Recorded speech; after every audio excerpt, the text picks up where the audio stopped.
దయచేసి అందరూ కూర్చోవాల్సిందిగా కోరుతున్నాను.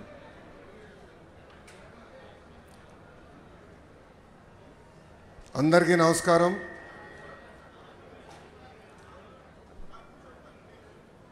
జీవితంలో మనం తీసుకున్న కొన్ని నిర్ణయాలు మన్నే మార్చేస్తుంది. 2019లో నేను ఒక నిర్ణయం తీసుకున్నాను. నాకు పరిచయం లేని నియోజకవర్గంలో పోటీ చేయాలని. ఆ నియోజకవర్గం పేరే మంగళగిరి. ఆనాడు అతి తక్కువ సమయం ఉన్నందుక నేనేంటో మీకు అర్థం లేదు, మీ సమస్యలు ఏంటో నేను తెలుసుకోలేకపోయా. 20 రోజుల్లో నేను వచ్చిన 20 రోజులకి ఎన్నికలు అయిపోయినాయి. 5300 ఓట్లతో ఆనాడు నేను ఓడిపోయా. ఓడిపోయిన రోజు బాధ కలిగింది. రెండో రోజు నుంచి ఆ బాధ ఆవేదన నాలో కసి పెంచింది.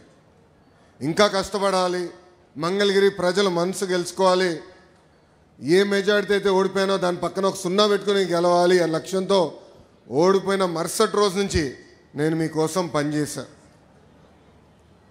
తెలుగుదేశం పార్టీ నాయకత్వంతో దాదాపు 26 సంక్షేమ అభివృద్ధి కార్యక్రమాలు మంగళగిరి ప్రజల కోసం మేము చేస్తాం జరిగింది. మీకు ఆరోగ్యం బాగాలేకపోతే ఎన్టీఆర్ సంజీవిని పేరుతో మంగళగిరిలో ఒక క్లినిక్, తాడేపల్లిలో క్లినిక్, దుగ్గరాలకు ఒక మొబైల్ క్లినిక్ పెట్టి ఉచితంగా చికిత్స కాదు మందులు కూడా ఈరోజు కూడా మేము ఇస్తున్నాం. ఎక్కడన్నా నీటి సమస్య ఉంటే వాటర్ ట్యాంకర్లు పెట్టి నీళ్లు తోలాం. పిల్లలకి బాగా చదువుకున్నారు, ఉద్యోగాలు ఉపాధి కావాలంటే వాళ్ళకి స్కిల్ డెవలప్మెంట్ కూడా ఆనాడు మేము చేసాం. ఇంకా ఇంట్లో పెళ్లి జరిగితే నేను రాలేకపోతే స్వయంగా బట్టలు కూడా పెడతాం జరిగింది. నిరుపేద కుటుంబాలు సొంత కాలుపై నిలబడాలన్న ఆలోచనతో తోపుడు బండ్లు ఇచ్చాం. మహిళలకి ఆర్థిక స్వాతంత్రం రావాలని కుట్టు మెషినే కాదు ట్రైనింగ్ మరి ఇచ్చి కుట్టు మెషిన్ అందజేసి ఈరోజు వాళ్ళ పని కూడా మేము కల్పిస్తున్నాం. కోవిడ్ వస్తే ప్రభుత్వం అని మర్చిపోయింది, కానీ ఆనాడు నేను మర్చిపోలేదు. ఆక్సిజన్ కానీ మందులు కానీ అమెరికా డాక్టర్ల ద్వారా ఆన్లైన్లో చికిత్స కూడా అందజేశాం. అవసరమైన మందులు ఇచ్చాం. ఇట్లా 26 సంక్షేమ అభివృద్ధి కార్యక్రమాలు మంగళగిరి ప్రజలకి నేను చేశాను. అది మీరు చూసి మొన్న జరిగిన ఎన్నికల్లో అందరికీ దిమ్మ తిరిగే విధంగా 91,000 మెజార్టీ నన్ను గెలిపించి మీరు నన్ను శాసనసభకు పంపించారు. 2024 ఎన్నికల్లో నేను ఒక కార్యక్రమం, రచ్చబండ కార్యక్రమం పెట్టుకుని మీ దగ్గరకు వచ్చా. అక్కడ పార్టీ జెండాలు లేవు, బ్యాక్ డ్రాప్ లేవు. సరదా కూర్చుని నేను చెప్పాల్సిన 10 నిమిషాలు చెప్పి మీ సమస్యలు తెలుసుకుని ఆనాడు స్పష్టమైన హామీ ఇచ్చా.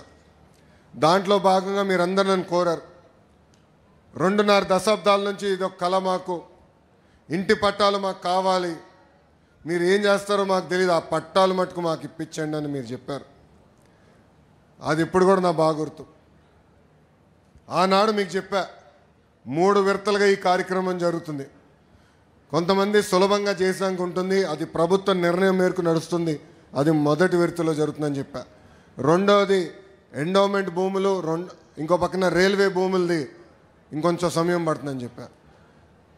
అతి కష్టమైన పని ఈ కాలువ పైన ఉన్న ఇల్లు కానివ్వండి, అటవీ భూమిలో ఉన్న ఇల్లు, అది అందరితో మాట్లాడాలి, 2-3 సంవత్సరాలు పడుతుంది, బట్ నేను చేసి తీరుతానని ఆనాడు హామీ ఇచ్చా. కరెక్ట్గా 10 నెలలు అయింది ప్రజా ప్రభుత్వం ఏర్పడి. 10 నెలల్లో మొత్తం ఎన్యూమరేషన్ చేశాం, ఇంటికి కొలతలు తీశారు. అధికారులే కాదు, అన్ని పార్టీలకు సంబంధించిన నాయకులు వచ్చారు, కొలతలు తీశారు, వివరాలు కనుక్కున్నారు. ఆ వివరాలు తెలుసుకున్న తర్వాత నేనే స్వయంగా రెవెన్యూ మంత్రి అనగాని సత్యప్రసాద్ గారితో, గౌరవ ముఖ్యమంత్రి గారితో అనేక సార్లు మాట్లాడి ఏకంగా అది క్యాబినెట్కి తీసుకెళ్ళి క్యాబినెట్లో ఆమోదం తెలిపిన తర్వాతనే ఈ కార్యక్రమం మన ముందలు తీసుకెళ్లే పరిస్థితి. మీరందరూ ఒక్కసారి గుండెపై చేయబెట్టి ఆలోచించారు. గత 2.5 దశాబ్దాలుగా మీకున్న కళ ఇది. అనేక మంది నాయకులు మీరు కలిశారు.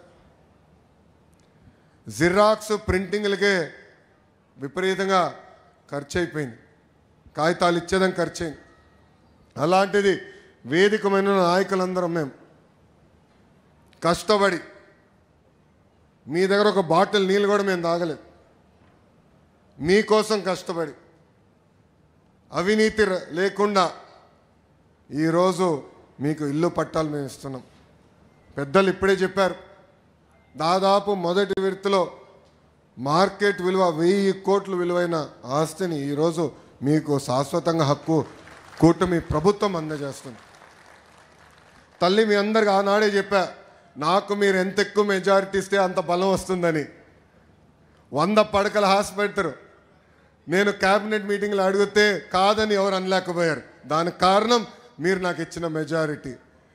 దేవాలయం అభివృద్ధికి నేను నిధులు అడితే కాదని అనలేకపోయారు.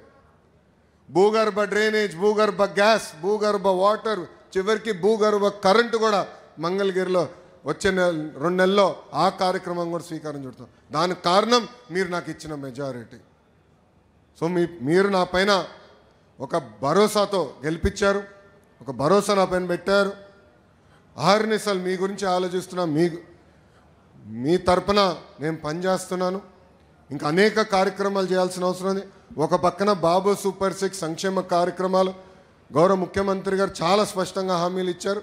అదొక పద్ధతి ప్రకారం చేసుకుంటూ వెళ్తాం. ఇంకో పక్కన వచ్చి గల ప్రత్యేకంగా మంగళగిరికి వ్యక్తిగతంగా నేను హామీలు ఇచ్చా. పార్కులు, చెరువులు, కళ్యాణ మండపాలు, gems jewellery park, handloom cluster, ఇట్లా ప్రత్యేక హామీలు నేను మంగళగిరి నియోజకవర్గానికి ఇస్తాం జరిగింది. ఆ ఒక్కొక్క హామీ నేను నెరవేర్చే పనిలో ఉన్నానని మీ అందరూ తెలుపుకుంటూ 100 పడకల ఆసుపత్రి కూడా త్వరలో. చిల్లపల్లి గారు ఎక్కడున్నారు? అన్నగారు ఇక్కడనే ఉన్నారు. ఆయనది బాధ్యత, ఇంకా నాది కాదు. ఎందుకంటే ఆయన చైర్మన్. ఇప్పుడు బాధ్యత మొత్తం అయిందే. ఏప్రిల్ 13వ తారీఖు మేము శంకుస్థాపన చేస్తున్నాం. కరెక్ట్గా 1 సంవత్సరం అంటే 2026 ఏప్రిల్ 13న మళ్ళీ ఓపెనింగ్ చేయబోతున్నాం అని ఈ సభాముఖంగా ప్రజలందరికీ నేను తెలుపుకుంటూ, వేదికమైన ఉన్న బీజేపీ నాయకులు, జనసేన నాయకులు, తెలుగుదేశం పార్టీ నాయకులు, మేమందరం కలిసికట్టుగా ఈ కూటమి ప్రభుత్వంలో ప్రజలకు సేవ చేయడానికి వచ్చా, మీకోసం పోరాడడానికి వచ్చాను. అహర్నిశలు మీకోసం కష్టపడతాం. మీకు ఎలాంటి సమస్య ఉన్నా పరిష్కరించే బాధ్యత మేము తీసుకుంటామని ఈ సభాముఖం తెలుపుకుంటూ, నాకు ఇంత అద్భుతమైన అవకాశం ఇచ్చిన మంగళగిరి ప్రజలందరికీ పేరు పేరున నా హృదయపూర్వక ధన్యవాదాలు తెలుపుకుంటూ, నేను ముగించేలో ముందలో ఒక విషయం చెప్పాలి మీ అందరికీ. ఎన్నికలప్పుడు అందరం సర్వేలు చేస్తాం.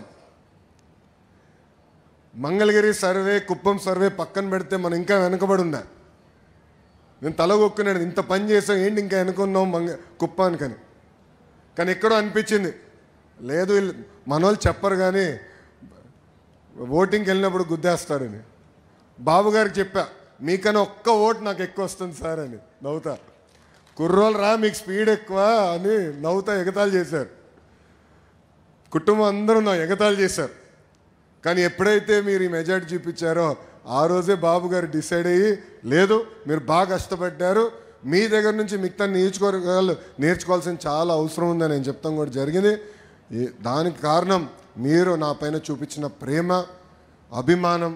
మిమ్మల్ని గుండెల్లో పెట్టుకుని పనిచేస్తానని మీ అందరు తెలుపుకుంటూ మీ అందరి దగ్గర నుంచి సెలవు తీసుకున్నా. అందరికీ నమస్కారం. జై హింద్. కార్యక్రమం మొదలు పెడదాం. Thank you.